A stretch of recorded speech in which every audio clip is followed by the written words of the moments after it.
I'll make you to la call Gigekul because it's a special month. Our most special day in the month of May is the 15th of May.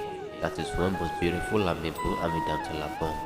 No wonder Mrs. Mary Boredikeji Ajoke Ade Obolaja was born 15th of May. Happy birthday to you, Mary Boredikeji Obolaja. Lẹ́wà rẹwà dùn wò wọlé ọmọ lọ́jọ́ ìbí òní yóò yẹ kò ní yẹ lẹ́wọ̀ ọdún yà tura fún ọkùnrin ilé kòkò mọ́ láṣẹ Olódùmarè. Èrò tí wọ́n rìn lu gbogbo òkú du ẹ̀jọ̀ wẹ́wẹ́ mi dání o torí Boredikeji Àjọkẹ́ Àdè Mary ọmọ lọ́jọ́ ìbí òní. Lẹ́wọ̀ ọmọ gbogbo Ìkòròdú orúwọ̀ ẹ̀yin lọ́ máa ṣàlẹ̀ bẹ́ẹ̀ni tí òrò bí ìrí gbogbo àyà bẹ́ẹ̀ lé bẹ́ẹ̀ lọ́gbà lè bẹ́ẹ̀ lóde.